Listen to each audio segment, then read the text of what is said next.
Eccoci qui ragazzi, bentornati sul canale, benvenuti in questo nuovo video dove continueremo ad analizzare questa sorta di pre-partita che ci aspetta domani. Parliamo di Milan-Napoli, ovviamente di Champions League, andata dei quarti di finale. Ci sono delle novità per quanto riguarda il nostro Napoli. Per fortuna Raspadori c'è e sarà della partita. Tutto ciò che abbiamo sentito ieri si è scoperto che era a scopo precauzionale, ovvero vederlo lavorare non con la squadra, non con il gruppo ieri, era a scopo precauzionale perché come sappiamo Raspadori viene da un infortunio, quindi per non forzare le cose molto probabilmente non ha svolto ieri tutta la sessione col gruppo, comunque oggi ha svolto tutta la seduta di allenamento col gruppo, la squadra è partita per Milano, ci sarà la conferenza stampa stasera di Spalletti, vedremo cosa uscirà fuori, ma credo che con Raspadori disponibile non ci siano tante sorprese a livello di formazione, o meglio, dal mio punto di vista, se hai Raspadori disponibile è meglio non snaturare il Napoli perché ieri si è provato Kvaratskhelia centrale nell'evenienza che Raspadori non c'era e non avevamo la punta centrale, però avendo Raspadori credo che molto probabilmente l'attacco sarà Kvaratskhelia, Raspadori e uno tra Lozano e Politano. I ballottaggi credo saranno sempre gli stessi, almeno da quello che emerge e si legge dalle ultime notizie. Olivera, Mario Rui, Lozano, Politano, i due ballottaggi, poi sarà lo stesso Napoli con Anguissalo, Bottica e Zielinski, Kim, Rachmani, Di Lorenzo e Meretti in porta.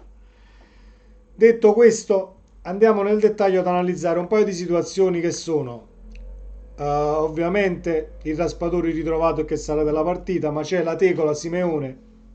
Gli esami strutturali hanno evidenziato la distrazione del bicipite femorale, quindi si parla di 4 settimane, possono essere 6, i tempi di recupero non sono molto chiari o è ancora presto per dirlo perché bisogna vedere come si reagisce alle terapie, bisogna vedere il calciatore, bisogna vedere tante cose prima di poter stilare una sorta di tempistica di recupero per quanto riguarda Simeone. E questo secondo me è un punto di snodo per quanto riguarda il Napoli perché avere Simeone disponibile era tanta roba affrontando il quarto di finale di Champions, lo stesso campionato. Però non sarà possibile almeno per il prossimo mese, a quanto si legge. Simeone era colui che entrava dalla panchina e risolveva le partite, colui che entrava dalla panchina e riusciva sempre a creare scompiglio e portare a casa il risultato. L'abbiamo visto contro la Roma, l'ha fatto con il Milan all'andata. Però la rosa del Napoli è competitiva lo stesso. Osimhen non sarà del gruppo, non partirà per Milano perché l'infortunio ci sta e non bisogna forzare perché si rischia di perdere anche Osimhen, ovviamente forzandolo tipo per un altro mese, quindi poi veramente lì avrai solo Raspadori da schierare e diventa difficile poi affrontare il campionato, affrontare l'altra sfida col Milan, la partita di ritorno. Quindi sono d'accordo con lo staff medico del Napoli, ovviamente le scelte fatte perché forzare e perdere Osimhen per un altro mese non ce lo possiamo permettere. C'è un campionato da mettere in cassaforte, anche se lo è dal punto di vista dei punti, ma la matematica ancora deve arrivare.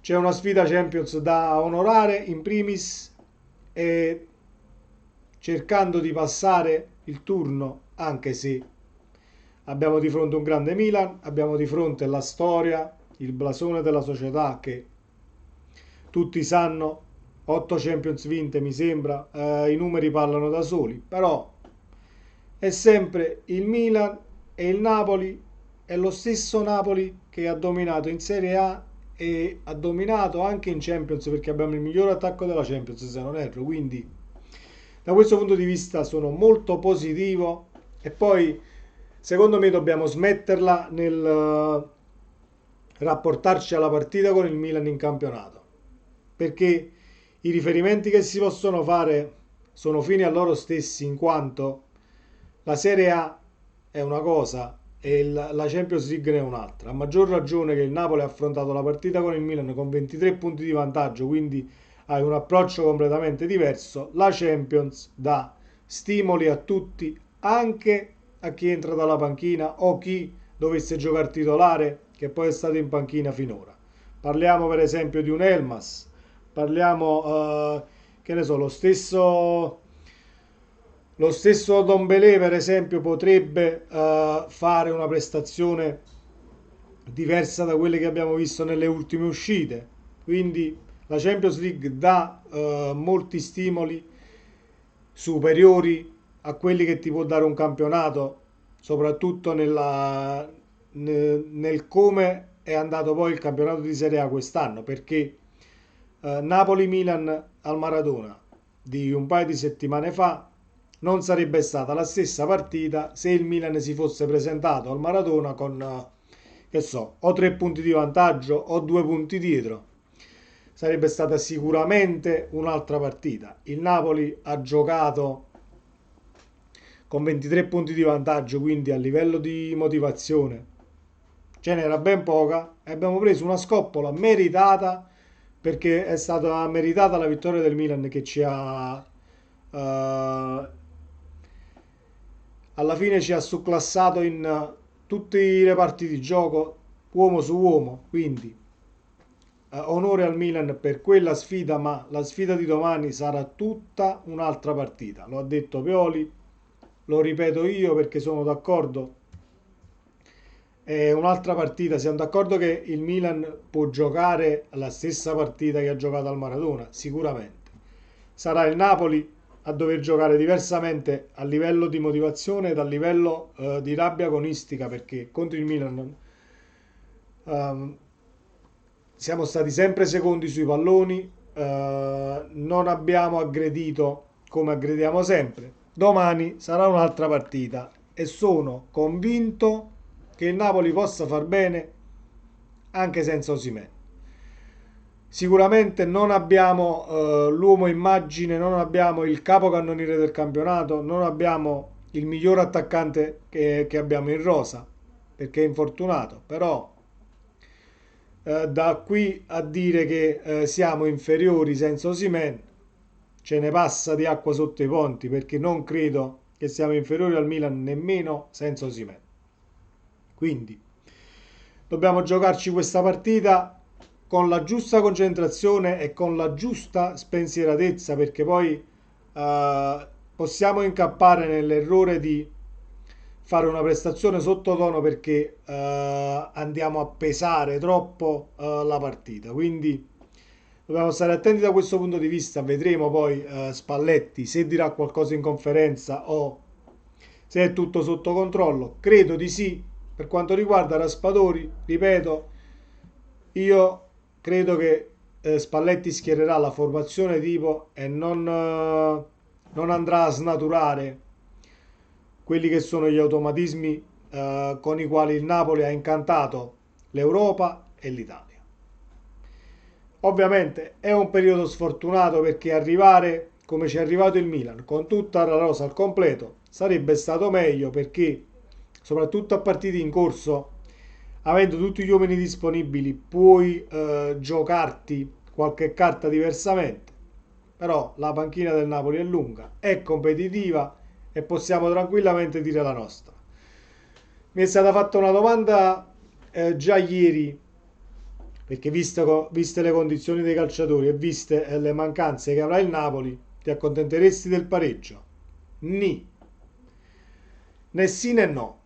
Mi accontenterei di un pareggio nel caso il pareggio dovesse arrivare con una partita giocata alla grande, con una partita dove sei stato competitivo e ci sta il risultato di pareggio, però non mi accontenterei di un pareggio dove il Napoli aspetta l'avversario, perché sono convinto che nelle sfide dove si giocano le sfide che si giocano su 180 minuti, il mattone principale lo metti alla partita di andata. Ci sono squadre in Europa che vanno a studiarsi i primi 90 minuti e vanno lì in attesa dell'avversario per vedere quali carte si scoprono e quali no. Possiamo fare un esempio, tipo l'Atletico Madrid di Simeone era così. Sui 180 minuti ti veniva a studiare per poi piazzare la zampata vincente. Molto spesso ci riusciva, altre no. Quindi mi accontenterei del pareggio, però è più, per me è fondamentale, è molto, non è nemmeno fondamentale, però è una cosa che potrebbe farmi suonare qualche campanello d'allarme sarebbe la prestazione. Se tu fai una prestazione un po' sottotono, attendendo l'avversario, a sprazzi come quella contro il Lecce, dove non abbiamo aggredito, così come quella con il Milan al Maradona, potrebbero scattare campanelli d'allarme, però dobbiamo, secondo me, mantenere la calma, giocarci una partita che si prospetta una grandissima partita a San Siro, in un grandissimo stadio, nella competizione che conta. Nell'Europa che conta, siamo tra le prime 8 in Europa e già questo ci deve dare la carica giusta per affrontare il match. Speriamo che sia una grandissima partita e che al limite Leao e Giroud non siano in giornata, così ci facilitano anche il compito. Scherzo, scherzo, scherzo, ragazzi. Spero che sia una partita bellissima da vedere, senza troppi tatticismi a livello difensivo di squadre chiuse. Non credo che accada, perché così come la vuole vincere il Napoli, il Milan farà lo stesso. Vedremo cosa succede. Speriamo di recuperare al più presto Simeone e Osimhen, anche se fiducia in Raspadori, perché il Napoli del passato recente, parliamo di ottobre, parliamo di novembre, senza Osimhen, comunque giocava un grandissimo calcio e segnava valanghe di gol. Dobbiamo ritornare a quel Napoli con quegli automatismi, con quell'aggressività, sbagliando meno passaggi, perché la prerogativa delle ultime uscite è stata questa, soprattutto in fase di impostazione abbiamo sbagliato qualche passaggio di troppo. Poi è normale che becchi il contropiede quando trovi una squadra con elementi di spicco come il Milan, come lo può essere un Inter, come lo può essere la stessa Juve, squadre di alta classifica. Comunque rischi di farti male, quindi massima concentrazione e precisione soprattutto, ragazzi. Questo era quanto per Milan-Napoli nel pre-partita e le ultime notizie che sono uscite. Speriamo in un grandissimo match e di portare 3 punti a casa, sì, di portare 3 punti a casa, che poi non sono i 3 punti che contano, ma è avere quel vantaggio con la partita di ritorno. Anche se dovesse uscire un risultato di corto muso, tipo un 2-1, un 3-2, un 1-0, va bene lo stesso, perché mettendo la partita su questo binario fai sì che il Milan deve venirti ad affrontare in casa a viso aperto per poter recuperare lo svantaggio.